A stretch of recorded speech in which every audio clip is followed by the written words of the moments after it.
여러분 안녕하십니까? 윤석열 대통령이 북한 주민들에게 코로나19 백신 등 방역 물품을 지원하겠다고 밝혔습니다. 코로나가 급속히 확산하고 있는 북한을 인도적 차원에서 돕겠다는 건데 남북 대화 재개의 계기가 될진 아직 미지수입니다. 먼저 이정은 기자가 보도합니다. 윤석열 대통령이 북한 주민에게 코로나19 백신을 지원하겠다고 밝혔습니다. 북한에서 코로나19 대유행으로 감염 의심자가 폭증하는 걸로 알려졌다면서 백신과 진단키트, 해열제와 마스크 같은 방역 물품들을 지원할 수 있다고 밝힌 겁니다. 새 정부 출범 이후 대통령이 북측에 직접 던진 첫 메시지입니다. 대화를 하자는 취지로 메시지를 던졌다고 아니, 그냥 제가 그 얘기한 대로 받아주시면 돼요. 말만 던진 게 아니라 실무 협상도 진행하겠다고 했습니다. 실무 접촉 지금도 하실 건지. 당연하죠. 네. 저는 뭐 기본적으로 통일부를 라인으로 해가지고 진행할 겁니다.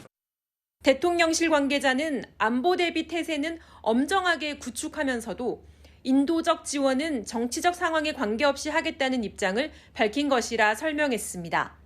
이른바 투트랙 전략입니다. 그러면서 외부에 알려진 것보다 북한의 코로나19 상황이 더 심각한 것으로 보인다고도 덧붙였습니다.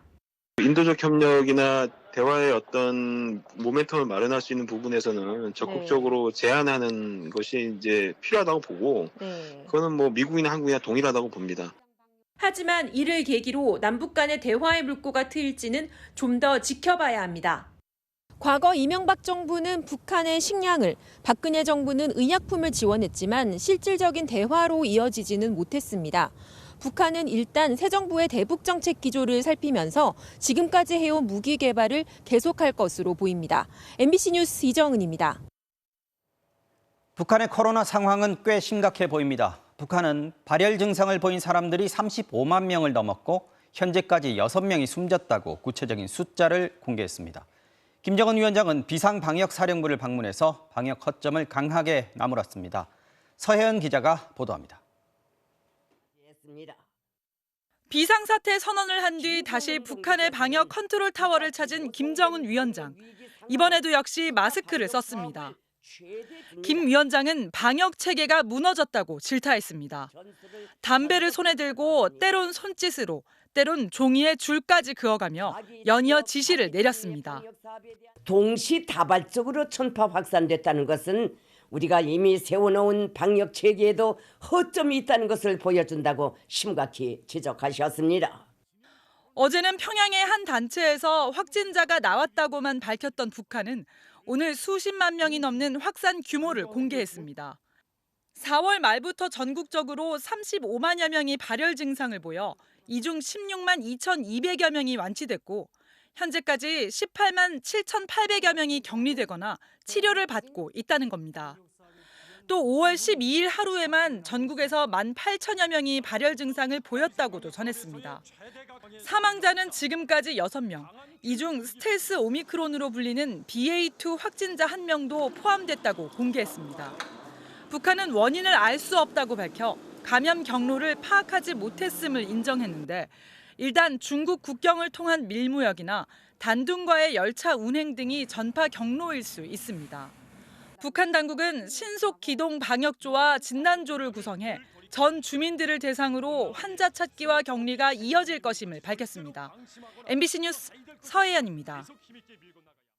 북한의 코로나가 더 심각한 이유는 북한은 전 세계에서 의료 체계가 가장 낙후된 나라 가운데 하나이기 때문입니다.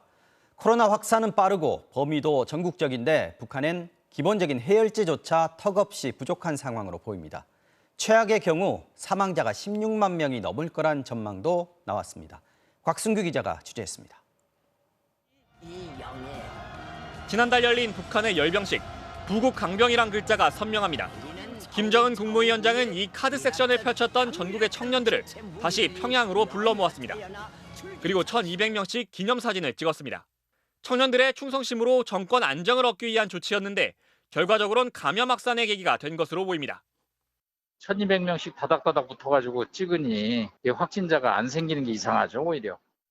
북한은 형식적으로는 각 가정마다 담당 의사가 있는 시스템이지만 당 간부용 병원에는 기기와 약품이 극히 부족합니다. 평양 종합병원은 건물을 다 짓고도 의료 설비가 없어 1년째 개원을 하지 못하고 있습니다. 미국 존스 홉킨스 대학이 각국의 의료 수준을 평가한 결과 북한은 16.1점으로 예멘과 함께 공동 193위를 기록했습니다. 16점으로 최하위인 195위를 기록한 소말리아보다 단 0.1점이 높았습니다. 특히 외부의 코로나 백신 지원은 계속 거부해 접종률은 0%입니다.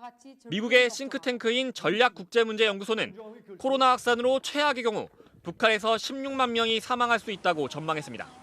대규모 백신이 필요한 거랑 또 하나는 키트가 부족해서 지금 열 재는 거로 환자를 찾아내고 있거든요. 또 그런 환자 관리를 하기 위해서는 굉장히 대규모의 보호구가 있어야 되는데 부족하기 때문에 북한은 지난 2일 노동신문을 통해 치료 예방기관들이 한방치료 비중을 더욱 높이기 위해 분발해야 한다고 밝혔는데 상비 약품이 부족해 한방치료를 독려한 것으로 보입니다. 김 위원장도 비상시를 위해 준비한 의료품 예비물자를 동원하겠다고 밝혀 비상물자까지 쓸 정도로 위기가 심각함을 드러냈습니다. MBC 뉴스 곽승규입니다.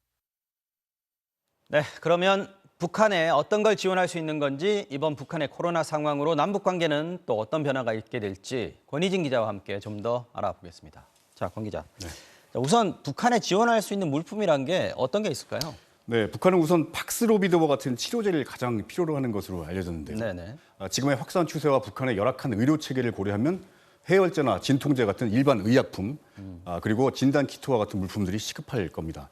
전 세계에서 백신 접종이 시작되지 않은 나라는 둘이 남았는데요. 북한은 이 가운데 하나죠. 그동안 코백스가 백신 제공을 제의했지만 거부해 왔습니다. 코백스의 지원을 받으려면 엄격한 모니터링을 받아들여야 하는데, 이 경우 북한 주민의 건강 상태라든가 의료 실태 같은 것들이 노출될 수가 있어서 꺼려왔다, 이런 분석도 있습니다. 하지만 모니터링이 필요 없는 백신 지원은 받아들일 가능성이 높아 보입니다. 자, 미국에서도 백신을 지원할 수 있다는 듯한 발언이 나왔어요. 그런데 우리도 그렇고 미국도 그렇고 준다고 해서 북한이 받을까? 이것도 좀 관건인 것 같습니다. 그렇습니다. 미국은 현재로선 백신을 공유할 계획은 없다. 하지만 백신 지원의 가능성은 열어두고 있습니다. 백악관 젠사키 대변인이 북한에 인도적 지원을 제공하려는 국제적인 노력은 계속 지지한다, 이렇게 오늘 말을 했는데요. 이 말은 북한의 요청이 있을 경우에는 미국산 백신을 보낼 수 있다는 뜻으로도 해석이 됐습니다. 미국 내의 백신 재고는 남아돌 정도로 좀 넉넉하고요. 게다가 북한에서 새로운 변이가 나타나서 국경 밖으로 확산되기라도 한다면 이런 사태는 미국 등 다른 국가들에게도 직접 영향을 끼치는 그런 사안이기도 하죠. 이번 기회에 북한과의 긴장이 완화되는 것도 미국이 마다할 리는 없기 때문에 결국 백신 지원과 관련해서는 북한의 태도가 중요하다고 할 수 있을 겁니다. 자, 그런데요, 이런 상황에서도 북한이 핵실험을 할 것이다, 이런 분석은 또 나오고 있단 말이죠. 근데 만약에 핵실험을 한다면 그렇죠. 지금 이 추진하고 있는 인도적인 지원 역시 막히는 가능성이 있지 않습니까?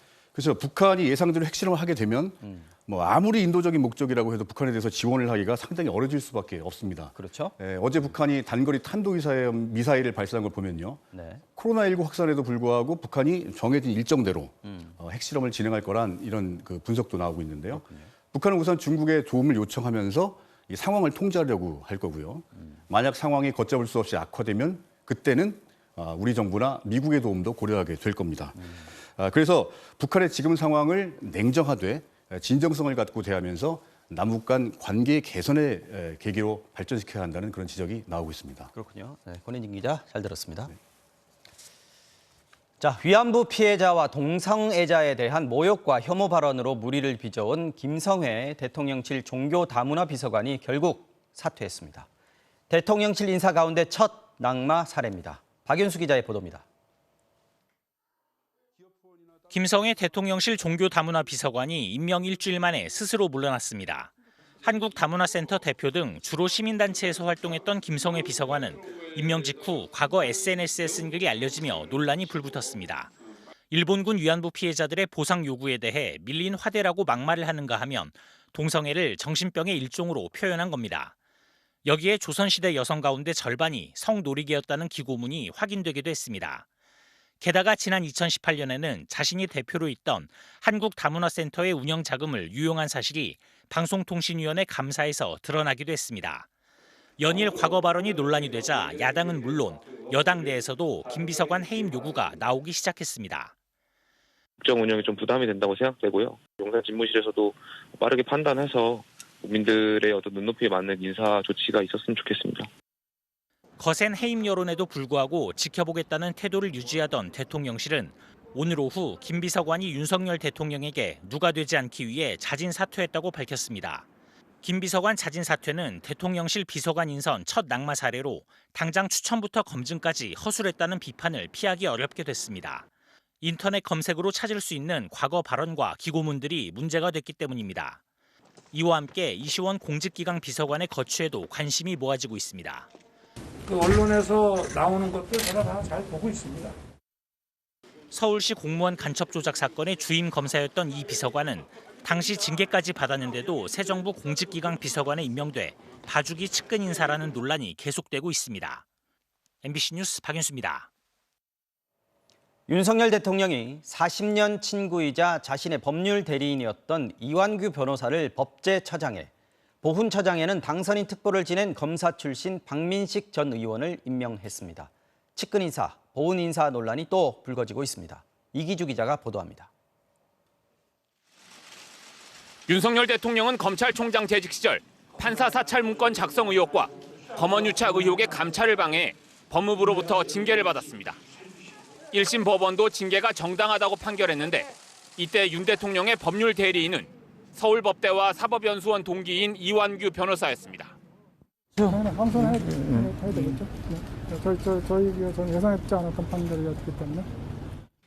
윤 대통령의 장모 사건도 변호했던 이 변호사가 법제처장에 임명됐습니다. 윤 대통령이 서울중앙지검장이던 시절 4차장이었던 이노공 전 검사는 법무부 차관에 발탁됐습니다. 법무부 장관과 법무부 차관, 법제처장에 친윤석열계 핵심 인사들을 배치한 건데 검찰 수사권 분리법안 시행에 대비하기 위한 포석이라는 관측이 나오고 있습니다. 법제처장이 검찰 수사권 분리법안에 대한 유권 해석을 통해 수사 범위를 확장하고 법무부 장관과 차관은 대통령 시행령에 이를 반영한 뒤 검찰을 통해 실행할 수 있다는 설명입니다. 윤 대통령은 한동훈 법무부 장관 후보자에 대한 인사청문 보고서를 다음 주 월요일까지 재송부해달라고 국회에 요청하면서 사실상 임명 강행 수순에 들어갔습니다. 민주당은 한동훈 후보자와 대통령실의 검찰 출신 비서관들이 실권을 장악하는 검찰공화국이 완성됐다고 비판했습니다. 대검찰청 분수나 다름없습니다. 소통령 한동훈 후보자가 법무부와 검찰을 장악하면 사실상 문고리 7상시가 되어 무소불위의 권력을 행사할 수 있게 됩니다. 과거 문고리 3인방이 떠오릅니다. 이와 함께 윤 대통령은 대선 캠프 출신이자 당선인 특보를 지낸 검사 출신의 박민식 전 의원을 보훈처장에 임명했습니다. 그런데 박 전 의원이 보훈 정책에 어떤 전문성을 가졌는지에 대해선 구체적인 설명을 내놓지 않았습니다. 이런 가운데 윤 대통령은 민주당이 인사청문 보고서 채택을 거부한 원희룡 국토부 장관과 박보균 문체부 장관에 대한 임명을 강행했고 권영세 통일부 장관에 대한 임명안도 함께 제거했습니다. 자진 사퇴 여론이 일고 있는 정호영 보건복지부 장관 후보자에 대한 임명은 이번에도 보류됐습니다. 장관에 이어 차관급에서도 친구 인사, 측근 인사 논란이 이어지면서 인사 문제는 오는 16일로 예정된 윤 대통령과 여야 지도부의 국회 회동에서도 핵심 쟁점이 될 전망입니다. MBC 뉴스 이기주입니다.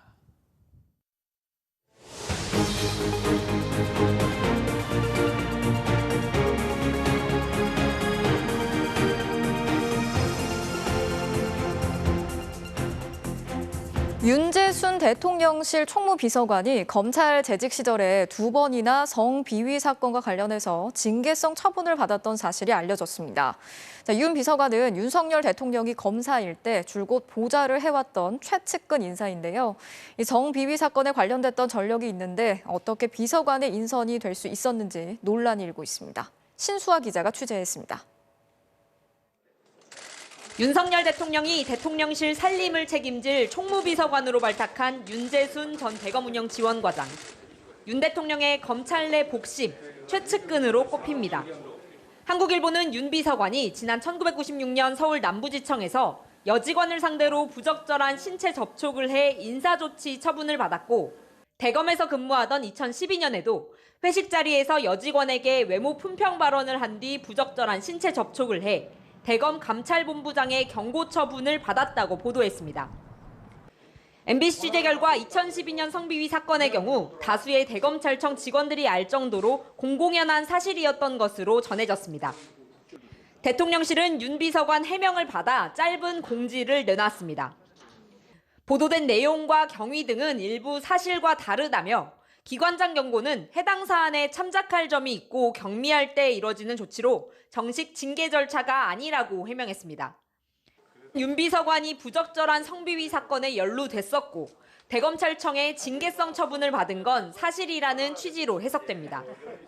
문제는 성비위에 2번이나 연루된 윤 비서관이 어떻게 인사검증을 통과했느냐는 겁니다. 민주당은 윤 대통령이 측근의 비위를 알고도 묵인한 게 아니냐며 당장 해임하라고 요구했습니다. 성비위를 묵인하겠다는 것이 아니라면 성비위 인사를 대통령의 살림을 책임지는 총무비서관에 임명하는 것은 있을 수 없는 일입니다. 대통령의 측근이기 때문에 검증의 날이 무뎠던 거 아니냐는 지적에 대통령실은 일에 대한 전문성, 과거 사건 경위 등을 종합적으로 고려했을 뿐 친분과는 상관없다는 설명만 반복했습니다. MBC 뉴스 신수아입니다.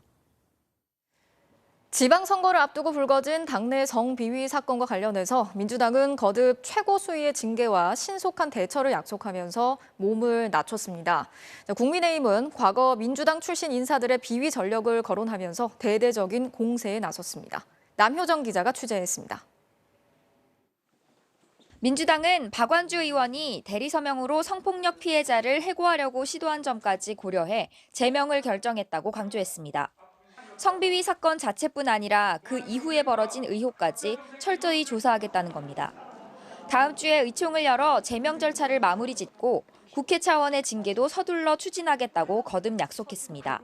의총에서는 이 박완주 의원의 이 제명의 건을 의결하는 그런 첫 번째 안건이 있을 것이고요. 국민의힘은 민주당이 성범죄 DNA를 개선하지 못했다며 총공세에 나섰습니다. 성범죄 DNA는 개선되기는커녕 더 기승을 부리고 있습니다. 성범죄 전문당이라고 해도 과언이 아니라는 생각이 듭니다. 성범죄 의혹으로 국민들의 시선이 곱지 않은데 목리 정치를 계속하지 말고 한덕수 국무총리를 인준하라면서 전국 주도권 확보도 노렸습니다. 지방선거를 코앞에 두고 터진 대형 악재에 민주당은 수습 방안을 고심하고 있습니다. 지방선거를 이끄는 이재명 총괄선대위원장은 박완주 의원에 대한 제명 조치에 공감한다고 밝히며 서둘러 진화에 나섰습니다. 한편으론 성상납 의혹으로 당 윤리위에 회부된 국민의힘 이준석 대표에 대한 징계도 촉구하며 맞불을 놓기도 했습니다. 민주당은 그나마 수술 중이지만 국민의힘은 지금도 숨기는 중입니다. 국민의힘은 우선 이준석 당대표를 징계하십시오. 민주당은 또다시 불거진 당내 성비위 사건에 곤혹스러워하면서 선거와 전국에 끼칠 영향에 촉각을 곤두세우고 있습니다. MBC 뉴스 남효정입니다. 한국전력의 적자가 심각한 상황입니다. 작년에 5조 8천억 원의 적자가 났는데 올해 1분기에는 적자가 더 불어나서 8조 원 가까이 났습니다. 연료비가 급등하고 있지만 전기료는 계속 묶여 있기 때문인데요. 배주환 기자가 전해드리겠습니다. 우리나라는 전기를 만들 때 여전히 석탄을 가장 많이 씁니다. 34%입니다. 천연가스와 원자력이 각각 30% 정도고 신재생 전기는 아직 8%에 불과합니다. 그런데 연료비가 지난 1년 동안 폭등했습니다. 석탄은 3배, 천연가스 2.5배, 우라늄도 1.7배가 뛰었습니다. 우크라이나 전쟁이 기름을 부었습니다. 원가가 이렇게 뛰었지만 전기료는 거의 오르지 않았습니다. 한국전력이 발전소들에서 사오는 전기값은 1kWh에 평균 162원, 79%나 올랐습니다. 하지만 가정과 기업에 파는 가격은 115원, 고작 2.3% 올랐습니다. 팔면 팔수록 손해를 보는 겁니다. 작년 한 해 한전의 적자는 5조 8천억 원. 그런데 올해에는 1분기에만 벌써 7조 8천억 원 적자가 났습니다. 한전은 빚더미에 올랐습니다. 한국은 전기요금이 싼 나라입니다. 가정용 전기요금은 OECD 평균의 절반, 산업용 전기요금은 85% 수준입니다. 이러니 전기를 과소비합니다. 전기를 많이 쓰는 산업 구조다 보니 한국의 1인당 전력 소비량은 OECD 평균의 1.4배, 세계 평균보다는 3.4배나 많습니다. 한전의 어마어마한 적자는 언젠가는 결국 우리가 메꿔야 하는 빚입니다. 전기요금을 계속 이렇게 싸게 묶어둘 수는 없다는 뜻입니다. 선진국처럼 이렇게 40-50% 수준으로 올리진 않는다 하더라도 한 1-20% 수준의 전기요금 인상은 가져와서 전기를 아껴 써야 된다라고 하는 가격 신호를 줄 필요는 있습니다. 한국도 원가에 따라 전기료를 올리고 내리는 제도는 이미 도입돼 있습니다. 하지만 늘 기재부의 물가 관리 방침에 밀려 제대로 올린 적은 없습니다. 기후위기와 에너지 안보의 시대, 길게 봐도 전기요금 인상은 불가피하지만 정부는 아직 해법을 내놓지 못하고 있습니다. MBC 뉴스 배주환입니다. 자, 코로나를 거치면서 이제 집에서 하는 온라인 쇼핑에 다들 익숙해졌죠. 네이버, 쓱, 그리고 쿠팡 이렇게 3강 체제인데요. 이 쇼핑 플랫폼들이 이번엔 매달 회비를 내는 유료 회원을 확보하는 경쟁에 뛰어들었습니다. 자, 과연 누가 살아남을지 임상재 기자가 취재했습니다. 쿠팡이 어제 실적을 발표했습니다. 1분기 매출 6조 5천억 원, 1년 만에 20% 늘어나 사상 최고를 기록했습니다. 적자는 여전히 2,600억 원이나 되지만 그래도 1년 전보다 20% 넘게 줄었습니다. 쿠팡은 로켓 배송이 자리를 잡으면서 적자가 줄어들고 있다고 밝혔습니다. 쿠팡의 공격적 확장은 계속되고 있습니다. 작년 3월 미국에 상장하면서 받은 투자금 4조 원에 유상증자로 받은 투자금 1조 8천억 원까지 이 돈 대부분을 물류센터 짓는 데 쏟아붓고 있습니다. 벌써 전국에 100개가 넘었습니다. 국내 온라인 쇼핑은 사실상 3강 체제입니다. 거래액 기준으로 네이버가 17%로 1위, 지마켓과 옥션을 인수한 쓱닷컴이 15%로 2위, 쿠팡이 13%로 3위입니다. 살아남기 위한 경쟁이 치열합니다. 그 경쟁에서 살아남고 이기는 기업이 결국 온라인 쇼핑의 승자가 될 수 있기 때문에 좀 치열하게 경쟁이 더 벌어질 거고. 특히 경쟁이 치열한 분야는 유료 회원 확보입니다. 매달 돈을 내는 충성 고객이 그만큼 중요하다고 보는 겁니다. 쿠팡 로켓와우 회원은 900만 명, 월 회비는 최근 2,000원을 올려 4,990원입니다. 네이버 플러스 회원은 700만 명, 월 회비 4,900원입니다. 쓱닷컴도 어제부터 스마일 클럽 회원을 모집하기 시작했는데 월 회비 3,900원입니다. 온라인 쇼핑은 코로나 2년을 거치면서 136조 원에서 187조 원으로 37%나 성장했습니다. 하지만 코로나가 끝나가는 지금 계속 이렇게 성장할 수 있을까요? 오프라인 경제로의 회귀 현상, 그 온라인 이커머스의 성장률 자체는 떨어질 것이다. 유료 회원들의 만족도가 계속 유지되면서 회원을 계속 유지하느냐, 이탈하느냐 이 싸움인데. MBC 뉴스 임상재입니다.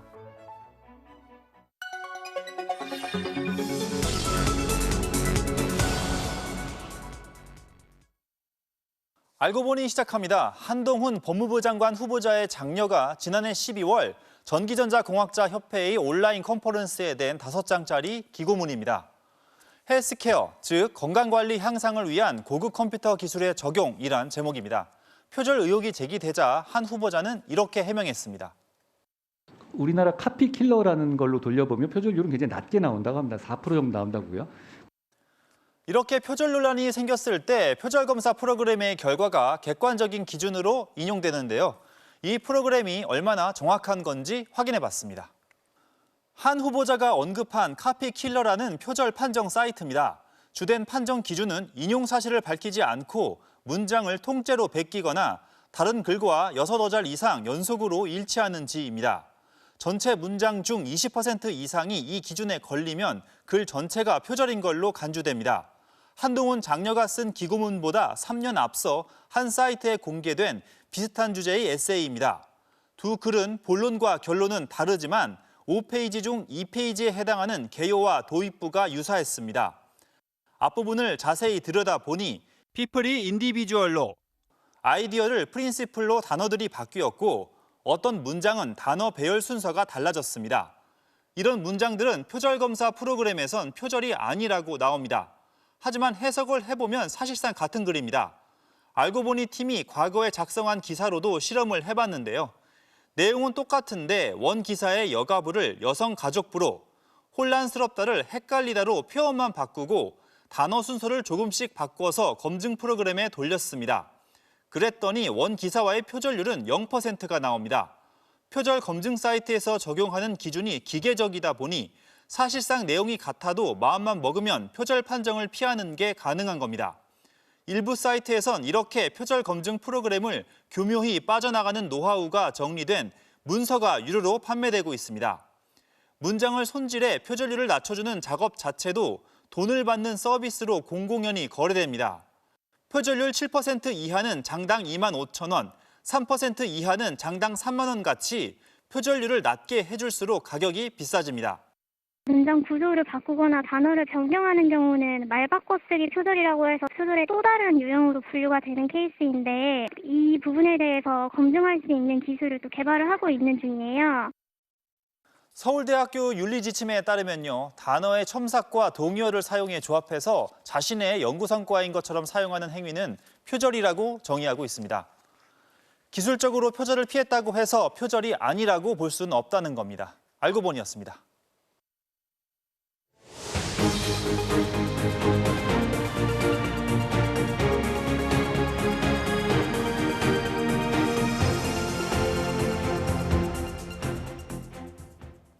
(6일) 지방선거 후보 등록이 오늘 마감된 가운데 최대 격전지 수도권은 역시 부동산 문제가 선거 쟁점으로 떠오르고 있습니다.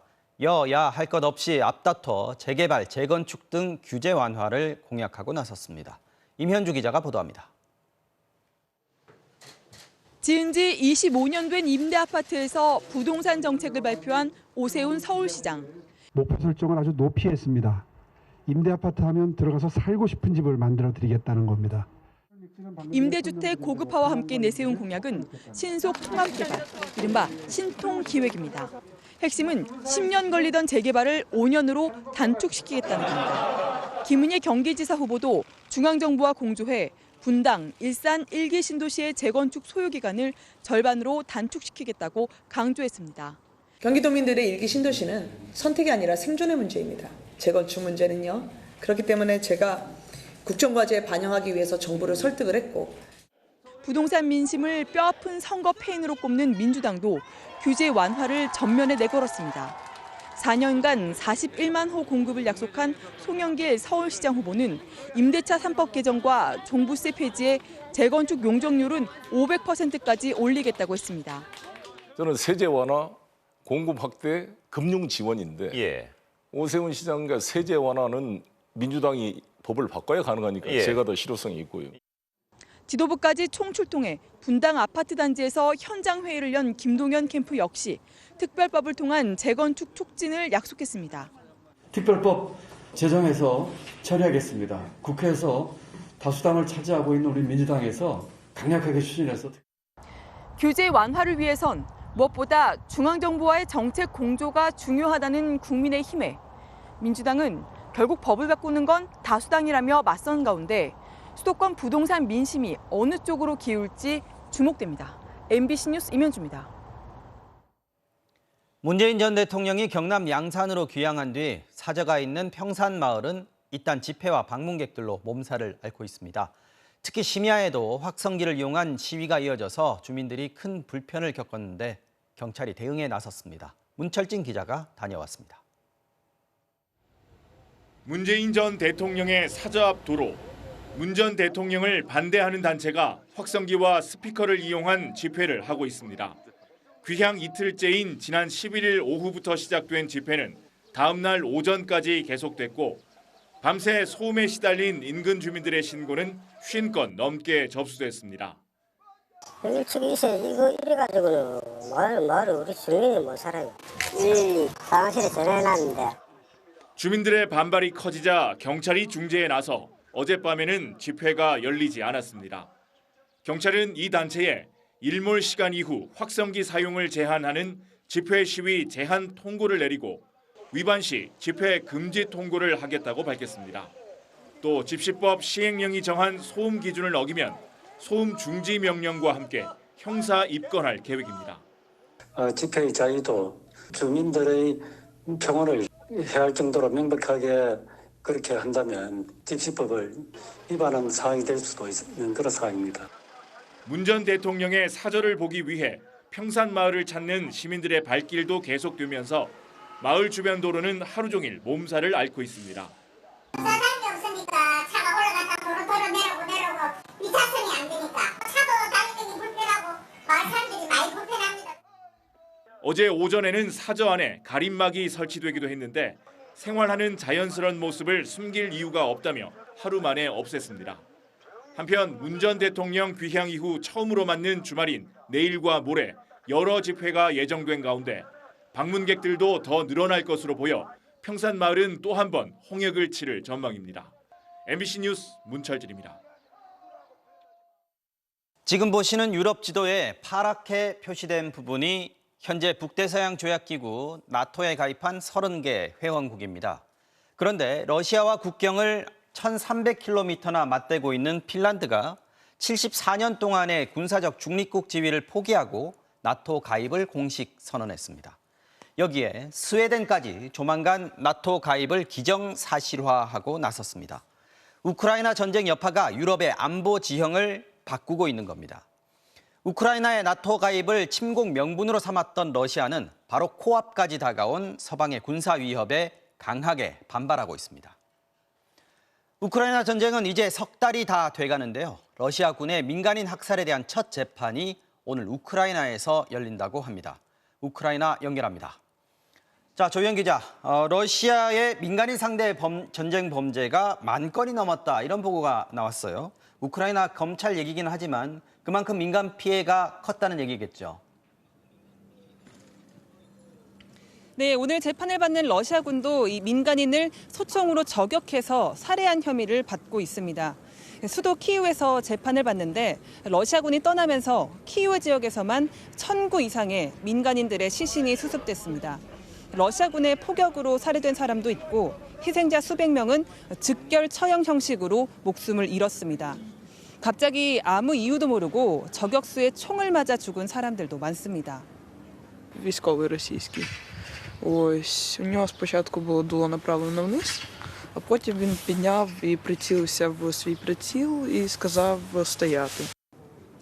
러시아군이 자동차 전시장 직원들을 뒤에서 사격해서 그대로 직원들이 사망한 모습도 충격을 줬습니다. 지금 보시는 화면은 스머치 로켓이라고 불리는 건데요.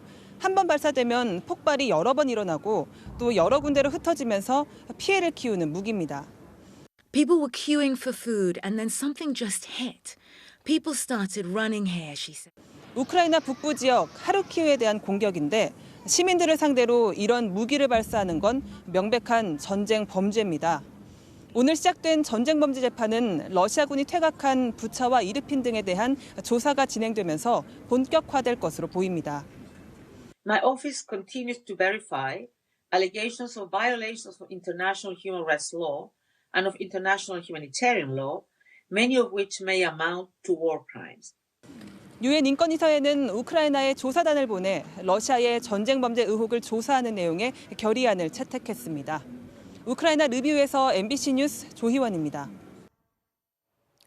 병든 낙타를 방치해서 죽음에 이르게 하고 그 사체를 호랑이에게 먹이로 준 한 동물원의 이야기 어제 전해드렸습니다. 이 동물원의 원장이 또 다른 대형 실내 동물원도 운영하고 있는데요. 현장에 가봤더니 햇볕도 들지 않는 지하에서 야생동물들이 갇혀 있었습니다. 구나연 기자가 취재했습니다. 대구의 한 축구장이 위치한 복합 쇼핑몰. 지하로 내려가자 영화관과 오락실, 상점들 사이로 실내 동물원이 보입니다. 4,300제곱미터 규모 60여 종의 동물들이 전시된 곳입니다. 작은 동물들이 주로 있을까 싶었는데 들어가 보니 백사자, 맹수가 보입니다. 영남권 최초의 백사자라고 적힌 유리칸 안에 암수 2마리가 있습니다. 음악 소리가 들리는 가운데 서 있는 암사자나 앉아 있는 숫사자, 활동이 거의 없습니다. 오후 4시, 화려한 실내 조명이 비춰지고 있지만 사자가 빛을 피할 만한 곳이 보이지 않고 야외에 방사할 공간도 따로 없습니다. 하이에나는 좋아하는 흙 대신 토사물이 묻은 콘크리트 바닥을 비비고 있고 서벌캣은 우리 안을 연이어 돌고 있습니다. 음악 소리가 유독 크게 들리는 거위 우리에선 한 마리가 계속 울어댑니다. 야행성 동물이 낮에도 환한 빛에 노출돼 있고 음악 이런 소음이 많이 발생하고 있어요. 앵무새같이 큰 새들도 좁고 천장이 낮은 전시실 안에서 붙어 있고 뱀 같은 파충류들 역시 상황이 비슷합니다. 문 입구 쪽을 계속 긁어대는 동물도 보였습니다. 동물들이 자연적으로 해야 하는 혹은 하고 싶은 행동들을 할 수 없게 되죠. 예컨대 날 수 없거나 땅을 팔 수 없거나 달릴 수 없거나. 이 동물원은 지난 2017년 일부 동물을 만져보고 먹이도 줄 수 있는 체험형 실내 동물원으로 문을 열었습니다. 조용한 자연환경에서 살았던 야생동물들로선 햇볕을 쬐을 수도 신선한 공기를 마실 수도 없습니다. 동물마다 다 적절한 그 빛을 쏘이면서 그 광합성을 통해서 자기 건강도 유지하고 그러는 건데 사는 데까지 그냥 사는 이런 상황에 주어진 거라고 봅니다. 동물원 측은 맹수를 비롯한 동물들을 가끔 야외에 데리고 나간다고 설명했지만 얼마나 자주 나가는지 빈도를 묻자 답하지 않았습니다. 그러면서 실내 동물원 운영 자체는 법적으로 전혀 문제될 게 없다고 강조했습니다. 스트레스가 되진 않을지. 그게 스트레스가 될까요, 동물한테? 저도 한번 물어보고 싶네요. 대한민국에는 동물들이 다 야생에 가야 되겠네요.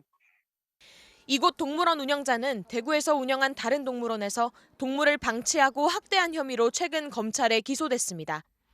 특히 병든 낙타를 제대로 치료하지 않고 결국 숨지자 사체를 호랑이 등에게 먹이로 준 사실이 알려져 충격을 주기도 했습니다. 하지만 여전히 이곳 동물원과 경남 김해의 또 다른 동물원을 운영하고 있습니다. MBC 뉴스 구나연입니다.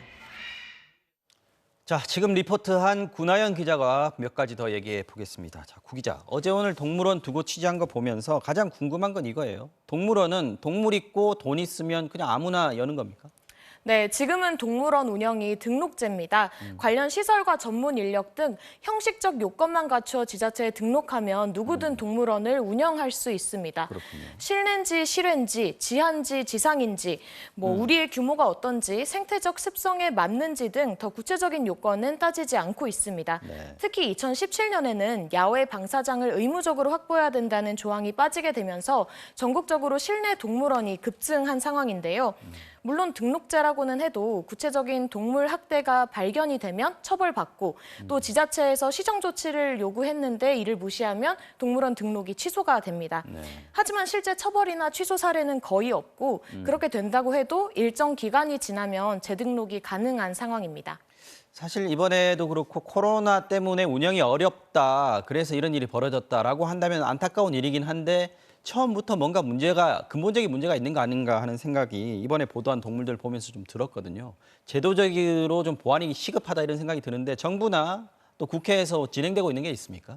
네, 동물원에서의 동물 학대, 동물 복지 논란이 계속되자 환경부는 지난 2020년 동물원 허가제로의 전환 방침을 등록제가 밝혔습니다. 아니고 허가제. 네, 맞습니다. 동물원 운영을 허가받으려면 맹수가 있을 경우에는 야외 방사장을 반드시 확보해야 한다는 그런 의무 조항을 강화하기로 했는데요. 국회에도 현재 관련 법들이 발의가 되어 있는데 역시 동물원 허가제로 전환하는 내용과 함께 기존의 동물원들도 3개월 이상 문을 닫으려면 사전에 미리 신고해야 된다는 그런 내용을 담고 있습니다. 근데 중요한 건 국회에서 법이 통과가 돼야 되는데 아직 기초적인 심사조차 이루어지지 않고 있는 실정입니다. 또 법안이 통과된다고 하더라도 동물들의 생태적인 특성이 고려된 촘촘한 허가 요건이 마련이 되기까지는 좀 더 시간이 걸릴 것으로 보입니다. 네, 여기까지 듣겠습니다. 구나연 기자 잘 들었습니다. 네.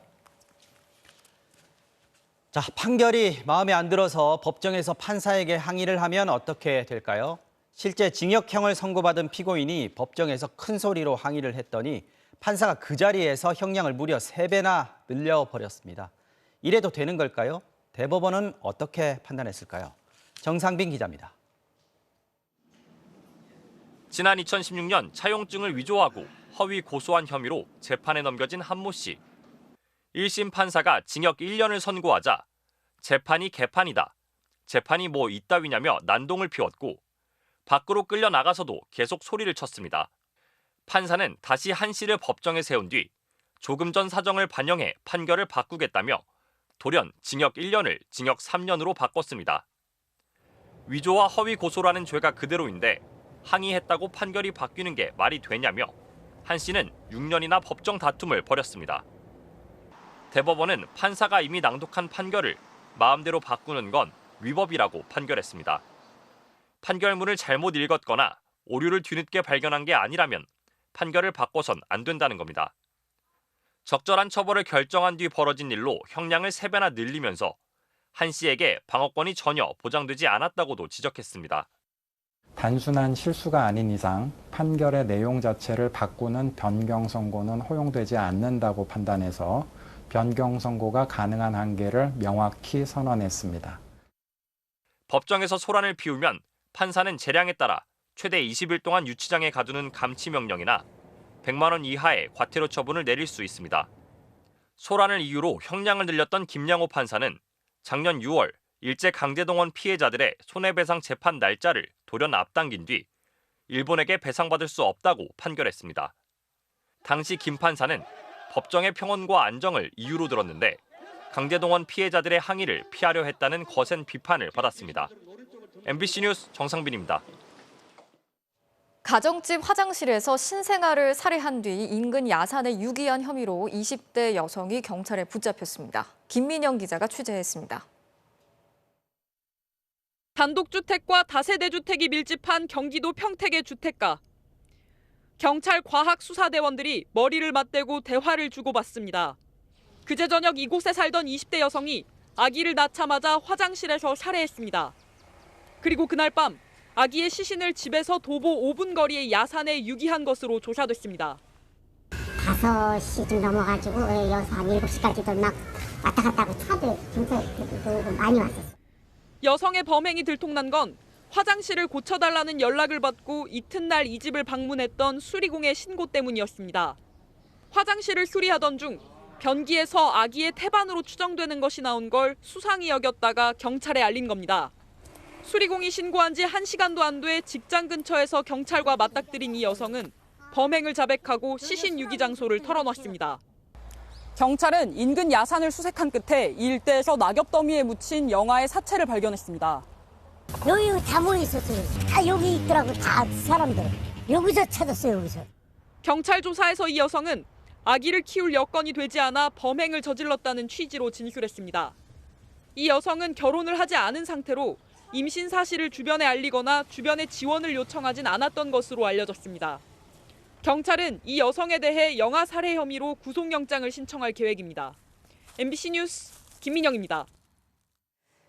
한 가족이 1년 동안 3번이나 추락사고를 당해서 아버지와 딸이 잇따라 사망한 사건에 대해서 경찰이 보험 사기 혐의로 수사를 하고 있다는 소식을 어제 전해드렸죠.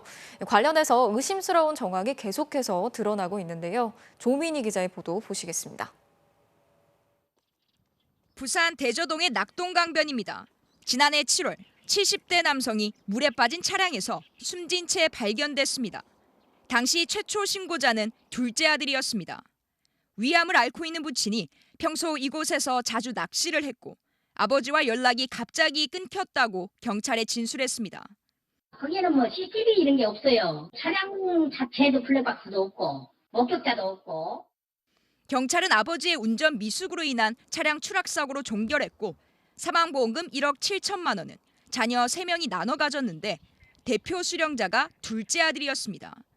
그런데 부친의 차량 추락 사고 9개월 뒤 가족의 차량 추락 사고가 2차례 더 일어납니다. 이번엔 2번 모두 운전석에 앉아있던 사람은 40대인 딸이었고 둘째 오빠가 항상 현장에 있었습니다. 뇌종양을 앓던 딸은 지난 12월 치료를 중단했는데 입대를 전후해 자동차 상해보험의 최대 한도액을 5천만 원에서 5억으로 상향 조정했습니다. 그리고 2달 뒤 이 보험금의 수익자가 바뀌었는데 바로 둘째 오빠였습니다. 남편과 아들이 있는데도 오빠가 보험금을 받도록 한 겁니다. 제가 듣기로는 뭐 운동하는 아가 하나 있다고. 또 추락한 승용차가 원래 둘째 오빠의 내연녀로 추정된 여성의 소유였는데 사고 2주 전 숨진 여동생의 명의로 바뀐 사실도 드러났습니다. 현재 보험 사기와 자살 방조 혐의를 받고 있는 둘째 오빠는 여동생이 숨진 당일 경찰 조사에서 여동생이 운전 미숙으로 부두에서 추락했다고 주장했습니다. 경찰은 그 뒤 보험사의 신고로 보험 사기 여부 등을 조사 중인데 조만간 이 둘째 오빠를 불러 사고 연관성을 검증할 계획입니다. MBC 뉴스 조민입니다. 미국 텍사스주 댈러스의 한인타운 미용실에서 총격 사건이 발생해서 한국인 3명이 다쳤습니다. 김현지 기자가 전해드리겠습니다. 머리부터 발끝까지 검은색 복장을 한 남성. 손에는 총을 쥔 채 주차장을 가로질러 급하게 뛰어가는 모습이 CCTV에 잡혔습니다. 지난 11일 미국 댈러스 한인타운에 있는 미용실. 흑인 남성이 들어와 안에 있던 사람들을 향해 여러 번 총격을 가하고 달아났습니다. Showed up and fired the gun. Yeah, three people. They were, panicked that time. 미용실에 있던 주인과 종업원, 손님, 한국인 3명이 총상을 입었습니다. She was covered in blood and her feet blood and it was crazy. 다행히 생명에는 지장이 없었습니다. 총격에 앞서 이 미용실 직원 한 명이 흑인 여성의 머리를 손질하는 방법을 몰라 다툼이 있었지만 이 사건과 연관돼 있는지는 아직 알 수 없습니다. 우려되는 건 한인이나 아시아인을 상대로 한 의도적 범죄가 아닌가 하는 겁니다. We can confidently say that hate was not a motivating factor. At this point, we can't responsibly say that hate was a factor because our investigation is telling us that it is not. 지난달에도 신원이 밝혀지지 않은 사람이 한인타운 상가를 향해 총기를 발사했습니다. Why he got a gun in over there and shoot it? So we don't know. We hope not related to the Asian hate crime. 증오범죄 가능성을 낮게 본다는 현지 경찰은 연관성이 있다면 적극 대응하겠다고 밝혔습니다. MBC 뉴스 김현지입니다. 미국은 지금 아기들이 먹는 분유가 모자라서 전국적으로 난리가 났습니다. 마트를 여기저기 다녀봐도 분유를 구하기가 어렵다고 하는데요. 이 분유 대란이 오는 11월에 있을 중간 선거의 쟁점으로까지 번지고 있습니다. 워싱턴에서 김수진 특파원이 취재했습니다. 미국 워싱턴 DC의 한 대형 마트. 분유 진열대가 텅 비어 있습니다. 그나마 남아있는 분유는 자물쇠로 잠긴 진열장 안에 넣어놨습니다. 인근의 또 다른 마트는 아예 판매대에서 분유를 치웠습니다. Excuse me, ma'am. Where can I find the baby formula? 고객센터에서 한 사람당 살 수 있는 분유 수를 제한하고 있는 겁니다. 약국에서도 분유는 자취를 감췄습니다. 한 달을 더 넘게 기다려야 살 수 있다고 합니다. All we have was right there. It should be back in stock in 6 to 8 weeks. 마트에서 만난 한 부부는 벌써 여러 곳을 돌았다며 쓴웃음을 지었습니다. Like this will be like our sixth store right now. We haven't had. Yeah, we've been going store one store after another. 분유 대란이 벌어진 건 지난 2월 미국 최대 분유 제조업체인 에보트사의 공장에서 박테리아가 검출된 이후 미국 식품의약국이 공장 가동을 중단시켰기 때문입니다. 미국 전역에서 이런 분유 품귀 현상이 벌어지고 있는데요. 11월 중간 선거를 앞두고 분유 문제는 정치 쟁점이 되고 있습니다. 야당인 공화당에선 분유조차 구할 수 없는 게 바이든의 미국이라며 연일 바이든 행정부를 맹비난하고 있습니다. This is not a third world country. This should never happen in the United States of America. We are unified in demanding action to address this crisis. 백악관은 부랴부랴 진화에 나섰습니다. 1시간 가까이 진행된 오늘 백악관 브리핑의 절반 이상은 우크라이나도 북한 미사일도 아닌 분유 문제였습니다. We're doing to address exactly that concern, which is taking every step we can to ensure there is supply on store shelves. 바이든 대통령은 분유 제조업체 대표들과 화상회의까지 하며 대책 마련에 나섰지만 생산이 재개돼도 부족한 물량을 채우려면 최소 몇 주는 걸릴 것으로 알려졌습니다. 미국 의회는 오는 25일 분유 부족 사태에 대한 청문회를 열기로 했습니다. 워싱턴에서 MBC 뉴스 김수진입니다. 요즘은 도시의 불빛 때문에 밤하늘에서 은하수 보기가 어렵죠. 전 세계 과학자들이 힘을 합쳐서 우리 은하의 한가운데 있는 거대한 블랙홀의 모습을 촬영하는 데 성공했습니다. 김윤미 기자가 보여드리겠습니다. 수천억 개의 별들이 모여있는 우리 은하. 우리가 살고 있는 태양계는 은하 중심에서 26,000광년 떨어져 있습니다. 지구에서 은하 중심은 잘 안 보입니다. 검은 먼지띠가 가리고 있기 때문입니다. 은하 한가운데는 뭐가 있을까? 과학자들은 우리 은하 한가운데 엄청나게 거대한 블랙홀이 있다고 믿습니다. 하지만 그 블랙홀을 실제로 본 사람은 아무도 없었습니다. 과학자들은 그 블랙홀을 촬영하기로 했습니다. 전 세계 80개 연구기관의 천문학자 300명이 모였습니다. 미국, 스페인, 남아메리카, 남극까지 전 세계 고성능 전파 망원경들을 연결해 지구만한 크기의 전파 망원경을 만들었습니다. 한국천문연구원 과학자들도 참여했습니다. 각 망원경들이 최상의 성능을 내야 하는데 그것도 유지하기가 쉽지가 않습니다. 망원경들이 외진 지역에 많이들 가 있는데 자연적인 문제로 어려움을 겪기도 하고 그렇게 촬영한 블랙홀, 바로 이 사진입니다. 마치 도넛처럼 생긴 고리 모양은 사실 블랙홀 그 자체는 아닙니다. 블랙홀은 빛까지 빨아들이기 때문에 관측이 불가능합니다. 우리가 보는 건 블랙홀에 물질이 빨려 들어갈 때 방출하는 격렬한 에너지입니다. 지구에서 보는 블랙홀은 달 표면에 있는 작은 도넛 크기와 비슷합니다. 그만큼 어려운 작업입니다. 과학자들은 3년 전에도 5,500만 광년이나 떨어진 다른 은하에 있는 블랙홀 촬영에 성공한 적이 있습니다. 크기는 우리 은하의 블랙홀보다 1,500배나 더 큰데도 생김새가 똑같다는 건 아인슈타인 이론이 옳았다는 뜻이기도 합니다.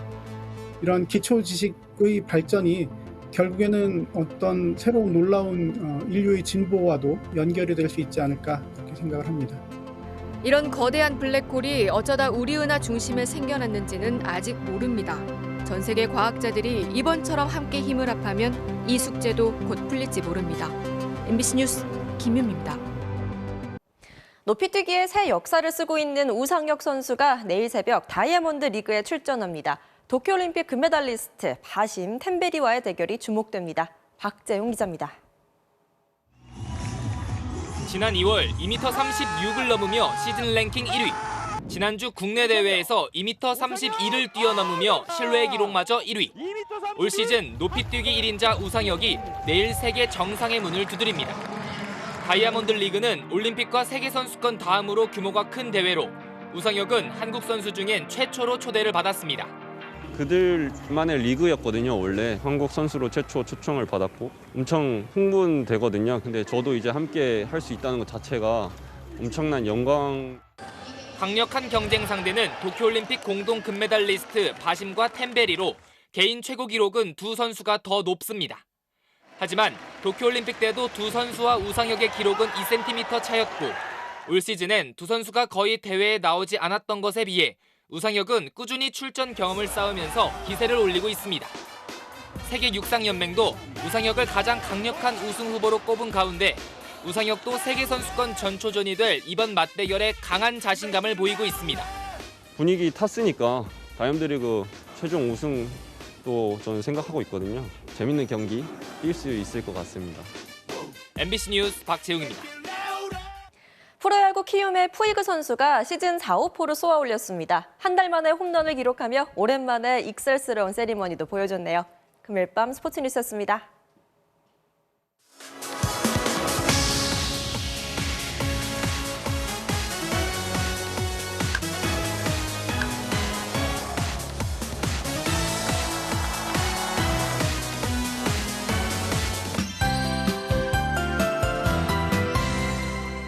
이번 주말에는 어디로든 떠나고 싶은 날씨가 될 듯합니다. 동쪽 지방에 내리던 비도 밤사이에 모두 그치겠고 내일은 계절의 여왕다운 날씨가 펼쳐집니다.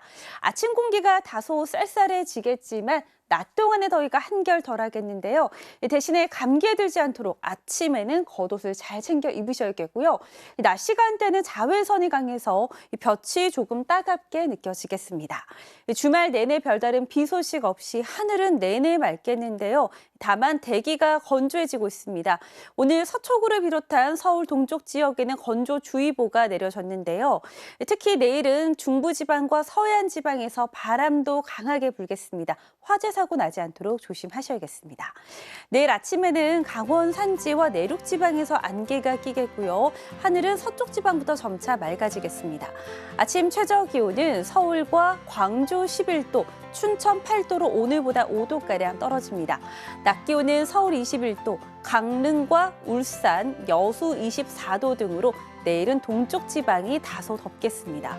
다음 주에도 연일 맑은 날씨가 이어지겠고요. 주 중반에는 다소 더워지겠습니다. 날씨였습니다. 뉴스 마치겠습니다. 오늘도 함께해 주신 여러분 고맙습니다.